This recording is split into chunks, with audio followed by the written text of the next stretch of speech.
नमस्कार, आपके साथ मैं हूं अभिलाषा। देश में जानलेवा कोरोना वायरस की दूसरी लहर का प्रकोप जारी है, लेकिन इसी बीच देश में वैक्सीन की कमी भी हो गई है। वैक्सीन की कमी के चलते दिल्ली और मुंबई में आज टीकाकरण पूरी तरह से बंद है। दिल्ली मुंबई के सेंटर पर आज टीका लगाने लोग तो जरूर पहुंच रहे हैं, लेकिन उन्हें बैरंग ही वापस लौटना पड़ रहा है। ऐसे में सबसे बड़ा सवाल यही है कि अगर कोरोना के खिलाफ दवाई नहीं तो फिर कैसे होगी लड़ाई। देखिए रिपोर्ट। की दूसरी लहर कहर बनकर टूट रही है।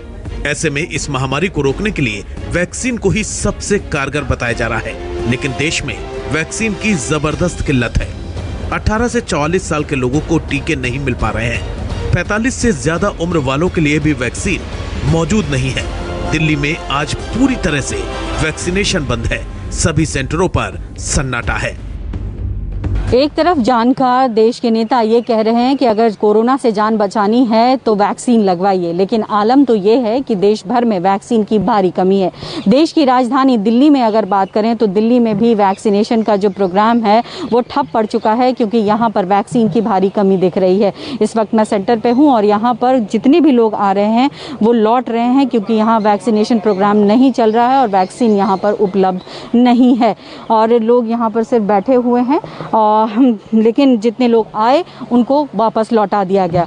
मुख्यमंत्री केजरीवाल ने खुद ही कहा कि चूंकि वैक्सीन की भारी कमी है, इसीलिए 18 से 44 वर्ग के जो लोग हैं उनको वैक्सीन अभी नहीं मिलेगा जब तक कि वैक्सीन नहीं आ जाता। लगातार केंद्र सरकार से दिल्ली सरकार जो है वैक्सीन की मांग कर रही है, लेकिन केंद्र सरकार की तरफ से ये कहा जा रहा है कि राज्यों को जो है वैक्सीन उपलब्ध कराया जा रहा है फ्री ऑफ कॉस्ट, लेकिन प्रायोरिटी ग्रुप के लिए, यानी 45 से ऊपर के लिए। लेकिन समस्या ये है कि 45 से ऊपर के लोगों के लिए भी वैक्सीन उपलब्ध नहीं हो पा रही है। उधर कंपनियां लगातार दबाव में है और कंपनियों की तरफ से लगातार ये कहा जा रहा है कि इतनी जल्दी जिस तरीके से डिमांड है उसको सप्लाई कर पाना मुश्किल है। ऐसे में ज़रूर प्रोडक्शन बढ़ाया गया है, लेकिन अभी आते आते वक्त लगेगा। दिल्ली के सीएम अरविंद केजरीवाल ने कहा है कि वैक्सीन की किल्लत को पूरा करने के लिए हर संभव कोशिश की जा रही है। साथ ही उन्होंने कहा कि वैक्सीन के लिए विदेश से भी मदद लेनी होगी तो लेंगे। मुझे बेहद दुख है कि हमें वैक्सीन खत्म होने के कारण युवाओं के वैक्सीनेशन सेंटर्स बंद करने पड़ रहे हैं। हमने केंद्र सरकार को भी लिख के बताया है, केंद्र से हमने और वैक्सीन मांगी है। जैसे ही हमें और वैक्सीन मिलेगी हम फिर से ये सेंटर शुरू कर देंगे। दिल्ली को हर महीने 80 लाख वैक्सीन की ज़रूरत है, 80 लाख डोजेस की।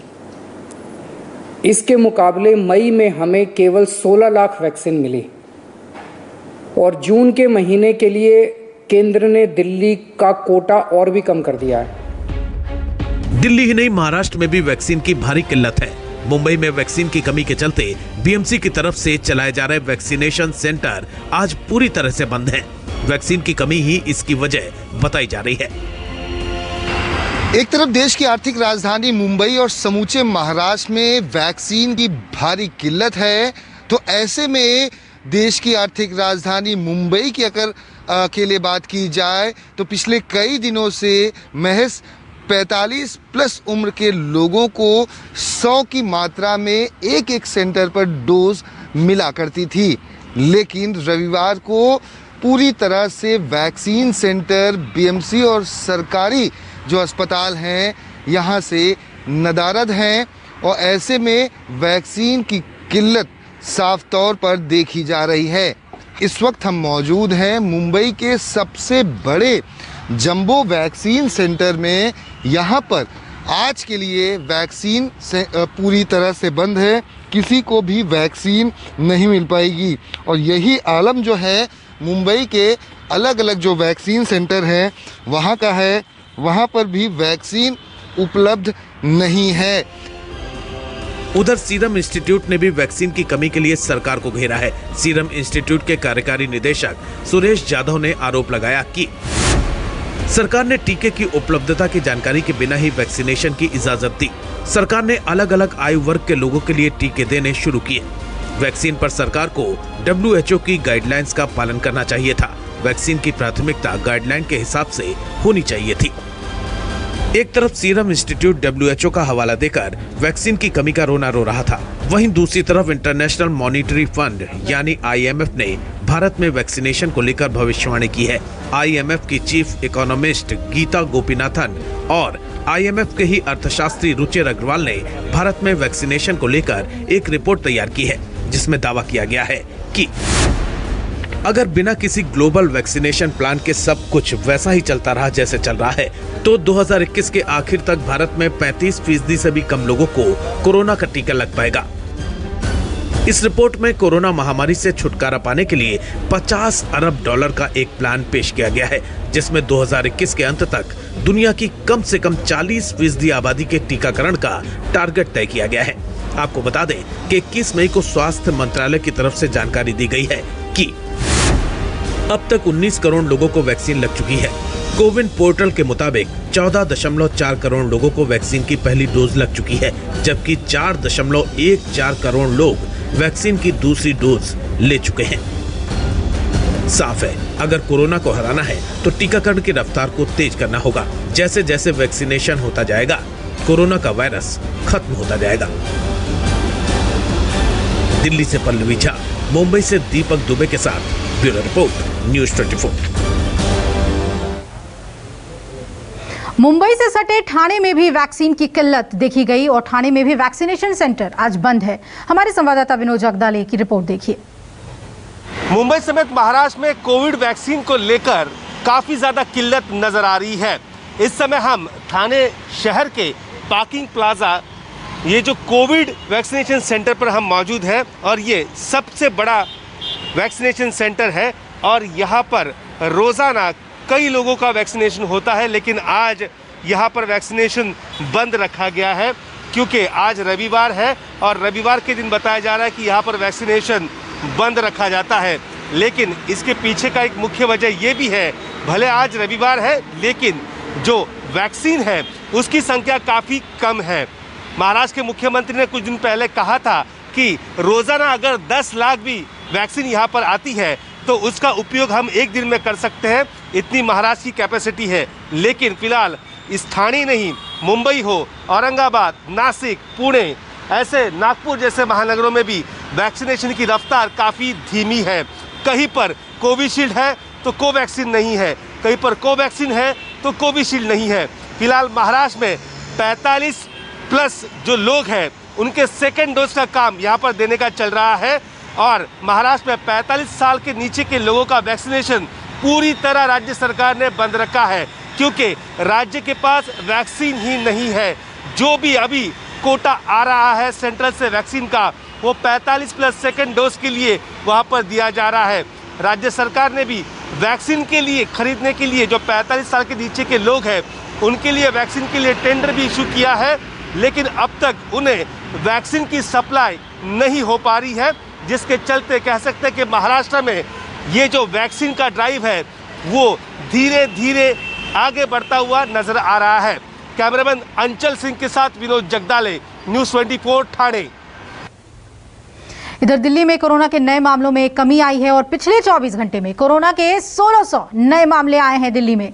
दिल्ली में अगर संक्रमण दर की बात की जाए तो अब वो 2.5% से नीचे है। 24 घंटे में कोरोना के 1600 नए मामले आए हैं और 2.5% से नीचे संक्रमण दर बताया जा रहा है। हालांकि दिल्ली में एक हफ्ते के लिए लॉकडाउन और बढ़ा दिया गया है, यानी 31 मई तक के लिए लॉकडाउन को एक्सटेंड किया गया है,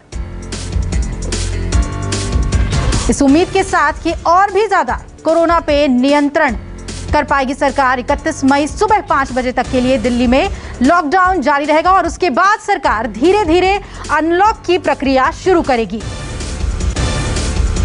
पिछले 24 घंटे का मैं आपको आंकड़ा बताऊं तो ये संक्रमण दर 2.5% के भी नीचे चली गई है। यानी कि अब 100 लोगों की हम टेस्टिंग करते हैं तो उसमें 2.5 लोग संक्रमित पाए जाते हैं और 97.5 लोग ठीक पाए जाते हैं। इसका मतलब संक्रमण काफ़ी कम हो गया दिल्ली के अंदर। अप्रैल के महीने में एक दिन ऐसा था जब 28,000 केस एक दिन में आए थे, 28,000। पिछले 24 घंटे में 1600 केस पाए गए हैं दिल्ली के अंदर। पिछले 24 घंटों में मैंने खूब लोगों से पूछा क्या करना चाहिए। जो भी निर्णय होगा हम मिल के लेंगे, दिल्ली के लोग मिल के निर्णय लेंगे। तो एक आम राय ये बन रही है लोगों की कि 1 हफ्ते के लिए लॉकडाउन और बढ़ा देना चाहिए, क्योंकि अभी अगर लॉकडाउन खोल दिया और जो कुछ हमने पिछले 1 महीने की इतनी कड़ी मेहनत, संघर्ष और त्याग की वजह से पाया है, कहीं वो ख़त्म ना हो जाए। अगर इसी तरह से केसेस के कम होने का सिलसिला जारी रहा तो 31 तारीख से फिर हम अनलॉक की प्रक्रिया चालू करेंगे। एकदम से अनलॉक करना ठीक नहीं रहेगा, तो वो भी धीरे धीरे कुछ गतिविधियों को 31 तारीख से फिर हम खोलना चालू करेंगे। कोरोना संकट के बीच उत्तर प्रदेश के सीएम योगी आदित्यनाथ लगातार प्रदेश के अलग अलग इलाकों के दौरे पर हैं और आज मुख्यमंत्री योगी झांसी के दौरे पर थे। झांसी पहुंचकर सीएम योगी ने सबसे पहले कलेक्ट्रेट में इंटीग्रेटेड कोविड कमांड सेंटर का निरीक्षण किया और इस दौरान उन्होंने जिले में संक्रमित मरीजों की बढ़ती संख्या को लेकर चिंता जाहिर की। उन्होंने कहा कि गंभीर मरीजों को लेकर किसी तरह की लापरवाही न बरती जाए और इसके अलावा सीएम ने प्रदेश में कोरोना के घटते केसेस का भी जिक्र किया। सीएम ने कहा कि 24 अप्रैल को सबसे ज्यादा 38,000 केस सामने आए थे, लेकिन आज प्रदेश में यह संख्या घटकर 4,000 पर पहुंच गई है।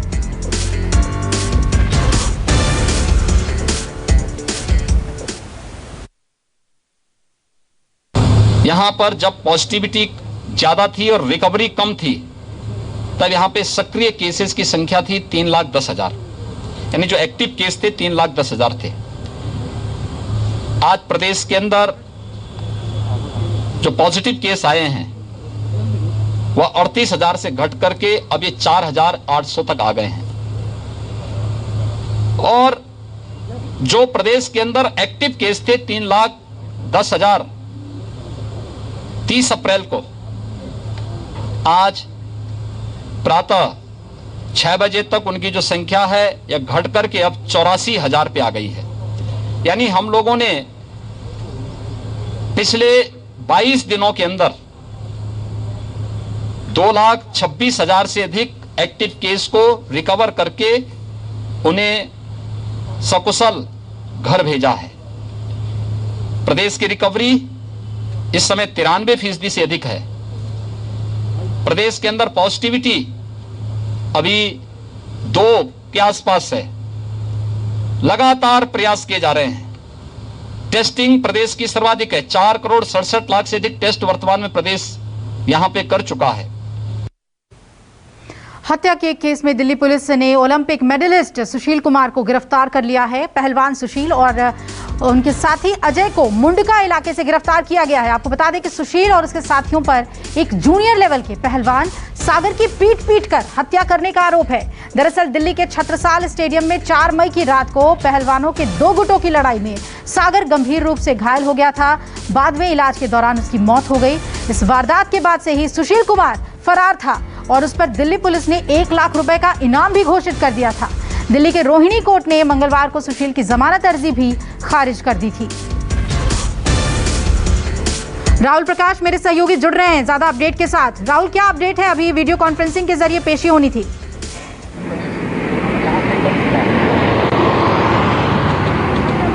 देखिए, वीडियो कॉन्फ्रेंसिंग के जरिए पेशी होनी है। हालांकि पुलिस इसमें रिमांड लेगी, क्योंकि जिस तरीके का बताया गया था कि 25 से 30 लोग उस वक्त मौजूद थे जिस वक्त ये सागर की धनखड़ की मौत हुई थी, पीट कर हत्या की गई थी, जिसमें मुख्य आरोपी सुशील पहलवान को बताया गया था। साथ ही इसका एक साथी अजय कुमार जो इसके साथ लंबे वक्त तक इधर से दिल्ली से भागकर इधर उधर छुप रहे थे। तो ऐसे में वीडियो कॉन्फ्रेंसिंग के जरिए पुलिस ने साफ किया है कि रिमांड लेगी, वो तमाम सीक्वेंस को समझना चाहेगी, क्योंकि जो धाराएं लगाई है, एक तो किडनैपिंग का मामला दर्ज था, हत्या का मामला दर्ज था, कॉन्स्पिरेसी क्या थी, क्योंकि जिस पैसे के विवाद को लेकर ये एक बात सामने आई थी कि कहीं ना कहीं उस बात को लेकर पीटने के बाद उनकी हत्या की गई थी, क्योंकि मॉडल टाउन के जिस फ्लैट से उनको छत्रसाल स्टेडियम के पास लाया गया, वहां गुंडों ने उनकी पिटाई की थी, जिसमें तो एक फुटेज में ये भी देखा गया था कि वहां सुशील मौजूद था। और जिस तरीके से साफ हुआ था कि जो सागर था, उसके पिता ने भी, उसके परिवार वालों ने भी साफ किया था कि इसमें हत्या का मुख्य आरोपी सुशील ही हो सकता है, और उसको गुरु मानता था। लेकिन इस तरीके की चीजें थी, जिसके बाद से ये 6 मई, जिस तरीके से 6 मई से ही फरार था। पहले ये उत्तराखंड गया, उत्तराखंड एक आश्रम में रुका, फिर रुकने के बाद ये वापस दिल्ली आया, फिर बहादुरगढ़ गया, फिर चंडीगढ़ गया। ये पूरी तरीके से कहीं ना कहीं सिम बदलकर कहीं ना कहीं पुलिस को चकमा देने की कोशिश कर रहा था, जिसके बाद पुलिस ने इसको देर रात मुंडका से गिरफ्तार किया, इसके साथी को। और अब जिस तरीके से साफ किया है कि कॉन्फ्रेंसिंग के जरिए इसकी पेशी होगी और इसकी रिमांड ली जाएगी, क्योंकि पूछताछ में कई सवाल, सीक्वेंस इसको समझना चाहती है पुलिस, क्योंकि अब तक जो भागने का सिलसिला एक अपराधी जैसा इसका सातिर था, मोबाइल के सिम को बदलना, चोरी छुपे इधर से उधर जाना, लेकिन पुलिस की सर्विलांस टीम थी जो थे, उनके जरिए ये पता लगा और जिसके बाद इनकी गिरफ्तारी हुई। और ये माना जा रहा है कि जब रिमांड होगी तो तमाम सीक्वेंस बिल्कुल राहुल, इनाम तक घोषित कर दिया था पुलिस ने और आखिरकार सुशील कुमार पकड़े गए हैं और थोड़ी देर में जैसा कि राहुल बता रहे थे कि वीडियो कॉन्फ्रेंसिंग के जरिए उनकी पेशी होनी है। शुक्रिया राहुल पूरी जानकारी हमें देने के लिए। आपको बता दें कि छत्तीसगढ़ के सूरजपुर के डीएम का एक युवक के साथ मारपीट वाला वीडियो वायरल होने के बाद डीएम पर सरकार ने कार्रवाई कर दी है। सीएम भूपेश बघेल ने डीएम को तत्काल प्रभाव से हटाने के निर्देश दिए हैं। दरअसल सूरजपुर के डीएम रणबीर शर्मा का सोशल मीडिया पर एक वीडियो वायरल हो रहा था और इस वीडियो में डीएम रणबीर शर्मा एक युवक को थप्पड़ मारते हुए दिख रहे थे। देखिए, साथ ही युवक का मोबाइल छीनकर फेंकते हुए नजर आ रहे थे। ये युवक दरअसल टेस्ट कराने के लिए निकला था। उसने पर्ची भी दिखाने की कोशिश की बार बार, लेकिन डीएम साहब ने एक नहीं सुनी और पिटाई करवाई इस लड़के की और उसके बाद उनके ऊपर अब गाज गिरी है, एक्शन लिया है सरकार ने।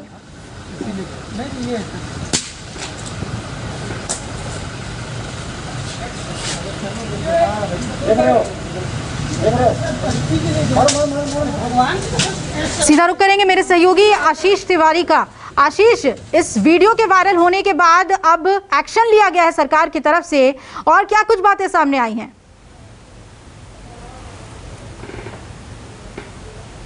देखिए, सूरजपुर जिले का ये मामला है और कलेक्टर रणबीर शर्मा है। जिस तरीके से कल उनका ये वीडियो वायरल हुआ कि एक वैक्सीनेशन सेंटर की ओर जा रहे एक युवक को रोककर न केवल थप्पड़ मारा बल्कि उसका मोबाइल भी तोड़ दिया। मुख्यमंत्री भूपेश बघेल तक ये वीडियो पहुंचा है और सोशल मीडिया के माध्यम से ही मुख्यमंत्री ने ये वीडियो देखा और मुख्यमंत्री के निर्देश का असर ये हुआ कि आज रविवार का दिन है, लेकिन रविवार का दिन होने के बावजूद मंत्रालय से एक आदेश निकाला गया और कलेक्टर को शंट कर दिया गया है। मंत्रालय पनिशमेंट पोस्टिंग दे दी गई है और उनकी कलेक्टरी अब खत्म हो गई है। उन्हें मंत्रालय में संयुक्त सचिव बना दिया गया है, वो भी बगैर विभाग का, और उनकी जगह गौरव सिंह जो आईएएस अधिकारी हैं उन्हें डेप्यूट किया गया है सूरजपुर जिले में। तो ये एक महत्वपूर्ण फैसला भूपेश सरकार का देखने को मिला है, क्योंकि जिस तरीके से, जिस तेवर और जिस हेकड़ी के साथ कलेक्टर ने इस पूरे घटनाक्रम को अंजाम दिया था, उससे सरकार खासी नाराज है। और ये रणबीर शर्मा पहले भी विवादित अधिकारी रहे हैं। 2012 में जब ये भानु प्रतापपुर के एसडीएम थे तब इन पर रंगे हाथों 10,000 रुपए की रिश्वत लेने के मामले पे एंटी करप्शन ब्यूरो ने ट्रैप किया था। यही रणबीर शर्मा है जिन पर यह भी आरोप लगा कि इन्होंने एक भालू को गोली मरवा दी। तो विवादों से पुराना नाता रहा है, लेकिन अब कल के वीडियो के बाद उनकी हेकड़ी जरूर दूर हो गई है। सरकार ने बड़ी कार्रवाई कर दी है। कलेक्टर हैं तो क्या इस तरह का अधिकार एक कलेक्टर को है कि एक्शन के नाम पर वो इस तरह से लोगों को, आम लोगों को परेशान करें? इस युवक को देखिए जो पर्ची दिखा रहा था, लगातार बता रहा था कि टेस्ट कराने के लिए वो बाहर निकला है, लेकिन डीएम साहब ने उसकी जमकर पिटाई की और अब सरकार ने एक्शन लिया है। पनिशमेंट पोस्टिंग उनको दी गई है, पद से हटाया गया है। छोटे से ब्रेक के लिए यहाँ पर रुक रहे हैं, फौरन लौटेंगे, बने रहिए हमारे साथ।